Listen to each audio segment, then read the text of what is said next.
Hello there, beautiful souls, and welcome back to my self-care vlogging channel. My name is Renika Hamilton. I'm so excited to be before you today.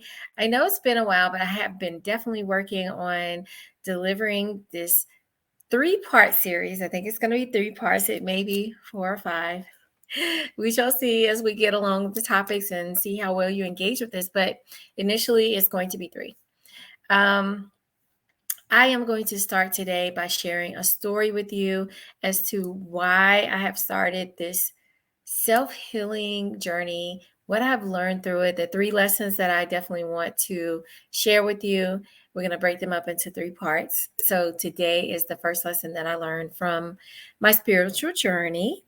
And what I will tell you is if you are interested in going through your own spiritual journey, I'm happy to help you throughout the process. Feel free to find me on any of my social medias. I'm on Instagram, Facebook. You can just find me using my name and just send me a DM, and I'm happy to connect with you and to help guide you through whatever you may be going through with your own spiritual journey. But I will tell you, it is not an easy thing. It has been a lot of highs and a lot of lows as I've gone through this spiritual journey. But I'm happy to share any information, talk to you all, give you some guidance, whatever it may be to help you get into a space where you just feel so much better. And I can tell you, for me, I am feeling a lot better. I feel like a brand new person. I have a brand new appreciation for myself. And it definitely took me a long time to get here. But I finally am here. And one of the goals in my life that I have been like aggressively pursuing, I am just waiting. I'm just going to attract it. I'm going to use the manifestation and the techniques and the things that I'm hearing from spirit to just allow these things to come to me because I am deserving of it. And I know that it is going to come for me. And I'm going to show you how you can do that too. But first, what I want to do is start with a quick story time of why I got into this spiritual journey. So basically, a few weeks ago, I was in a romantic connection with someone, and it just completely just went off the rails. I mean, the best way that I can describe it is everything was going great, and then it wasn't. And it was just like an instant change. And for me, it took me to a place of a low that I was like, what's wrong with me? What have I done wrong? Because it wasn't any one thing that made it go there. I think primarily for me, I was just looking for, a little bit more reciprocation from what I was giving out. And I just felt like I wasn't getting that. And I was getting to a place of frustration. So then I had a chance to, I do a lot of surfing. I watch a lot of YouTubes. I do a lot of TikTok videos and like Facebook, Instagram. So I see these videos, and just so happened one day I was talking or actually watching a couple of videos, and there was this video of this girl who'd gotten heartbreak. She was on like a date with a man, and he saw his ex on the date, and they were in the same building. They lived in the same building together, and yada, yada, yada. Pretty much he ghosted his current date, who was in his house, to go visit with the ex-girlfriend, like totally disrespectful to the girl. And of course I was relating to her like, oh my God, how could somebody do this to this beautiful young lady without explanation, like just mistreating her? It was just so wrong. And then the very next video was this lady who had been married to this man for 25 years. And she found out that he was cheating on her with a mistress that he had been seeing for quite some time, and taking her on elaborate, like vacation trips together, and she actually caught them on one of their trips coming back to their hometown. And how heartbroken she was about it. And I could also resonate with her, like, oh my gosh, that's terrible. I would never want anything like that to happen. But the main theme in both of those was just the communication and being upfront and honest with the individual that you're dealing with. Like, if somebody's pouring into you, like, it's not fair for you to just take the cup and just like keep filling me up, and then you never, fill them up in return, like share in the cup. So it was like I was definitely resonating with them. And then the very next video was this young lady was saying, oh my gosh, y'all, guess what? I have learned something from limerence. And I was like, okay, what is she talking about? She's like, I've healed from limerence. I was in a limerence situation for 10 years with somebody that I wouldn't necessarily be attracted to. I wouldn't necessarily be drawn to this person, but I was just like attached and I couldn't understand why. And I got delivered from that. So I just was like, okay, that's interesting. Let me take a look at that. Because I know I've been in some relationships, not this last relationship, but in some relationships I have been where I haven't really necessarily been like, that hasn't been my type of person that I'm normally drawn to, but I was attached to them. So I wanted to do a little investigation for myself. And that's when it all happened. I learned about limerence. Limerence is a mental condition. It's not anything that psychologists today can really give you any type of diagnosis for or give you any type of help for. I don't really think they give you much in the area for limerence. I mean, I guess you could go to a therapist and talk to them about it, but it's not like one of their categories that they talk to people about, I guess. But it really is a mental disorder that really ties to your childhood wounds. So basically, limerence is when you are in love with someone else, and I'm gonna put the term on the screen so that you can look it up. So limerence, limerence. So look that up on Google, but I'm going to give you a quick breakdown. Limerence is when you are truly in love with somebody and you're so in love, you become like really obsessed and attached to this individual because you have like this idea about them and what they bring to you. And you want them to reciprocate your love. You want them to be this ideal version of whatever you have in your head about them. It's like a fantasy for this person. And you're in love with that. But you're ignoring the actual person that they are, the red flags that they give you, the circumstances that are around this individual that your family members can clearly look at and your friends can be like, oh my gosh, girl, what are you doing? So I've been in several situations like that, and I've been able to snap myself out of it. But this last relationship that I was in was something that I couldn't really snap myself out of. I really was so deeply like in a connection with somebody that was just not emotionally able to reciprocate what I wanted at the time. I believe that he is definitely capable of reciprocating. I think maybe I was a little bit overwhelming in the relationship. I feel like I probably was so obsessive. He probably saw that and it was kind of starting to scare him. And so I wanted to understand exactly what that was. Why was I so attached to this individual like this? And what could be causing that? What can I do to get over that so that I can really free myself up for an opportunity where I am able to love freely and normally and not obsessively and not in this type of attachment. And so the first thing that I did was look up the definition, and it's what basically I gave to you just now about limerence. And then the other thing that I was able to find out is that in order to free yourself from limerence, you can definitely look at your childhood wounds and see what you haven't healed from childhood issues. Now, one of the things that I pride myself on is the fact that I have done a great job over the years, like going through therapy, understanding what has happened in my childhood that creates the person that I am today, setting the boundaries, like loving myself more, like all the things that you normally would work on whenever you first identify that you've had trauma in your life as a child or things that may have carried into your adulthood. So, the thing that I didn't realize is that what I did was actually identify those traumas, and I tried to work on a solution without really like, I try to work on a solution as an external factor, not necessarily on an internal factor. So basically, I just recognize, that these traumas happened in my childhood, and that, oh, since that happened in my childhood, what I was missing was this. So now I'm going to apply it to this area of my life. And I'm going to go full force and make sure that I don't no longer like tie my feelings to what happened to me as a childhood.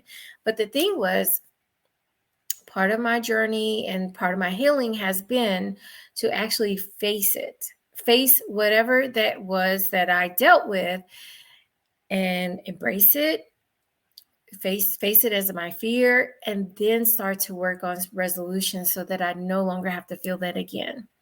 So the one things, or the couple of things that I learned from my childhood trauma, was that some of the things that happened to me made me feel like I was abandoned, like nobody could see me as an individual, that people were allowing bad things to happen and nobody was going to protect me. So these were like themes along my life that I would carry into different relationships with people.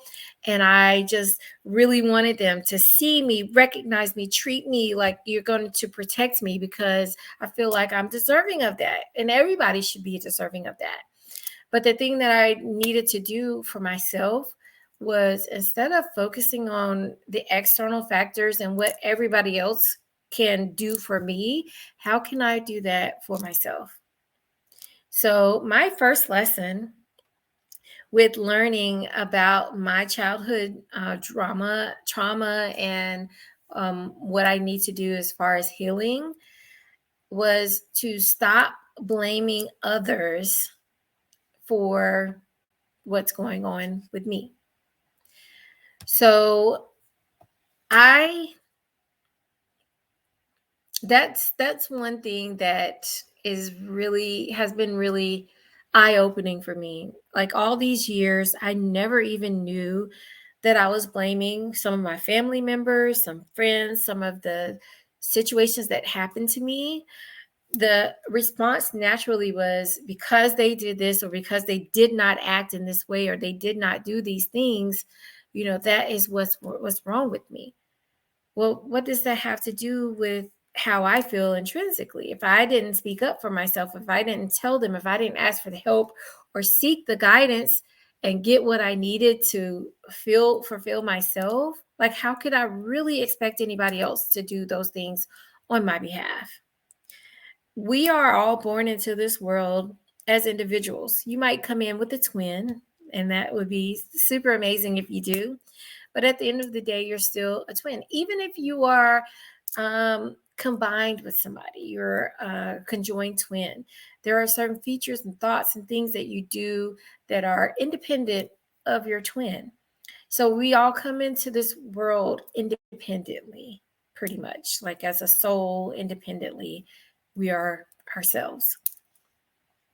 And so if you are an independent person, everybody's on an independent journey on this earth. How can you expect everybody else to be there to feed your journey, something that you are supposed to be here on this earth and experiencing for yourself? That was the first realization for me when I got this lesson about not blaming others for my trauma, what I've been through. As I started to think about this, and as I was going through my healing journey, one of the things that I kept hearing was, even I can be a villain in someone else's story. I very much resonate by being that person who is,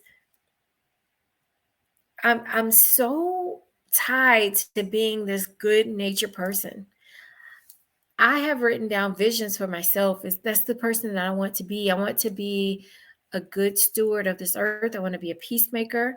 I want to be the good parts, the kind individual, somebody that people feel comfortable coming to, that I can explain things to you and understand you and not reject you initially, because I know what it feels like to be rejected because of my past and the things that I have experienced. It's not a bad thing that I went through those things. It actually helps to shape me for who I am, because I'm able to relate to people who have been rejected, and I don't make people feel rejected.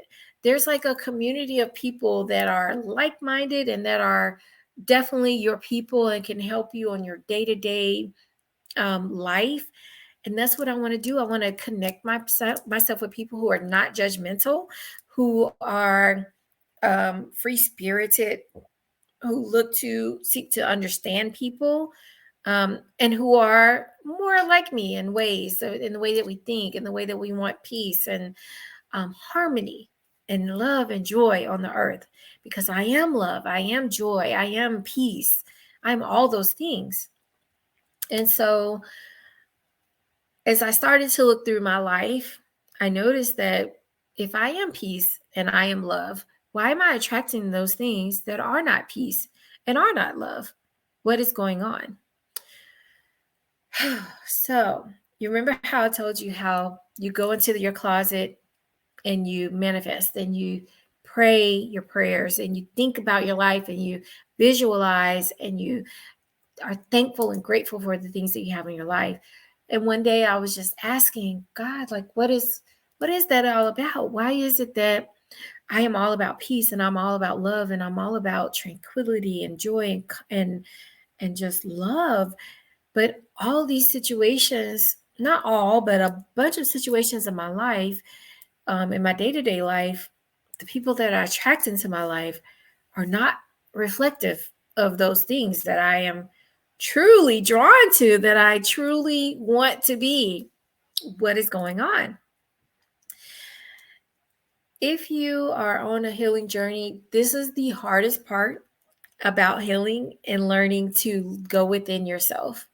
Because I had to sit in my closet for a long period of time and just cry and just like ask God to show me, give me the answers.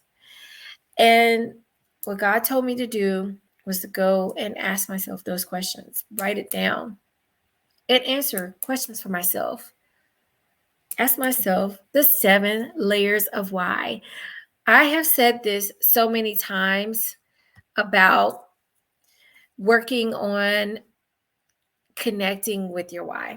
Like, that is going to help you with your mindset and with everything, and help you get to the deep answers as to why you're doing the things you're doing, or why life is going around the world the way that they are for you. And so when I started connecting with my why and doing this exercise called the 7 layers of why, and I definitely encourage you to go check that out on YouTube. Just look up the 7 layers of why. It's an amazing exercise. It's going to help you get deeper and deeper into why you're doing the things you're doing, or why circumstances are happening around you. The answer is within yourself. And so I did that. I started getting these answers. And the first answer that I got was that we're supposed to be like magnets for the universe. So what we don't have, the universe wants to give. So like that positive, negative situation. So I'm representing the negative, the universe is representing that positive, and I'm going to attract that positivity into my life because that's what I want. But what's going on is I have an internal magnet, um, uh, uh, like an opposition within myself. So what was going on is all those things that I was upset about in my childhood, those things that I was carrying and blaming others for my hurt and my pain, it was in direct conflict with the thing that is intrinsically me, the thing that I want to be. I want to be an individual that is all about love, peace, harmony. Well, how can I have love, peace, and harmony if I have resentment and hatred and I'm upset? about situations that happen to me long periods of time. I can't even have conversations with certain people because I'm harboring things within my body and my soul because I never did the whatever I needed to let it go. It's still within me. Now, I did notice that last year I did start to go down that road. People that have done me wrong, that are still living today, I was able to confront them and have these conversations and make my determination that once and for all, this is what I'm going to say to you. This is how this situation made me feel. I'm done with it. You are forgiven. I love you, but from afar. We don't have to be like, lovey-dovey to each other. You're good. I'm good. I'm moving on with my life. I can't believe that I carried these things for so long. That was in my spirit and it was drawing me down. It was like a negative thing that was on the inside of me. And I couldn't attract what I needed from the universe to help me get on that positive side and bring the things in my life that I needed because I was in direct conflict with what I wanted on the inside and what I needed. I was battling myself.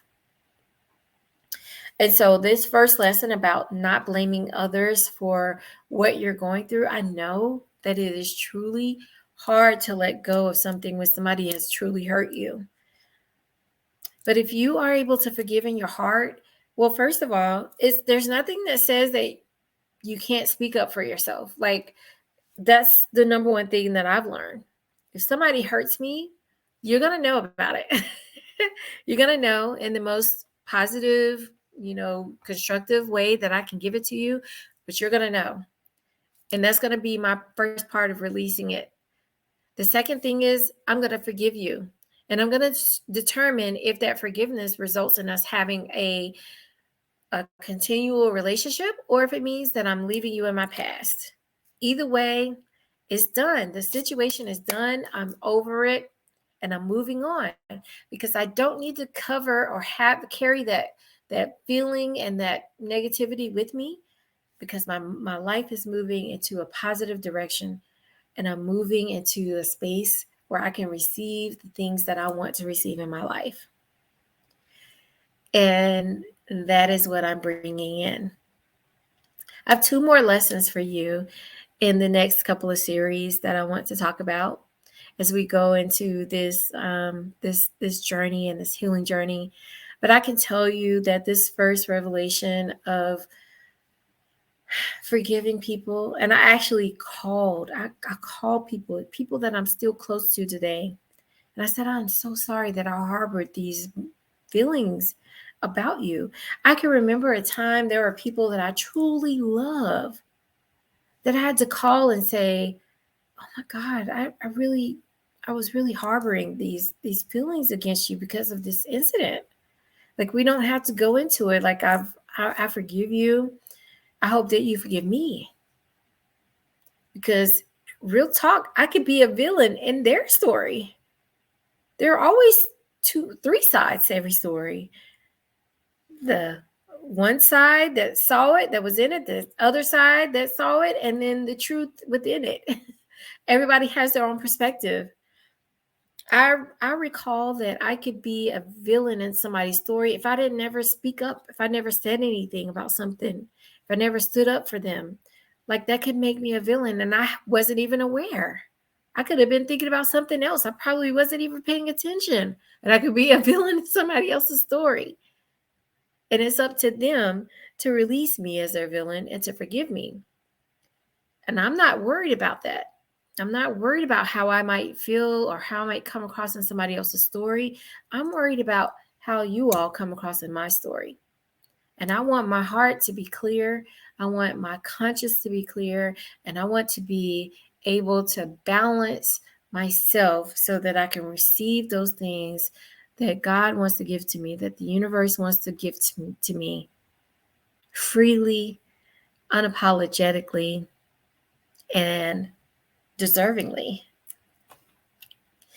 So that was a great first lesson that I learned, all because I saw these TikTok videos about some women going through love situations where I felt like I could resonate with them because I was going through love situations too. I am no longer blaming anybody for the love situations that I went through. I clearly see where I could have improved. I see where I probably pushed a lot of people away from me, from my attachment and my clinginess because of something I wanted to satisfy as a child. It's an amazing discovery, amazing time to be here and understand that.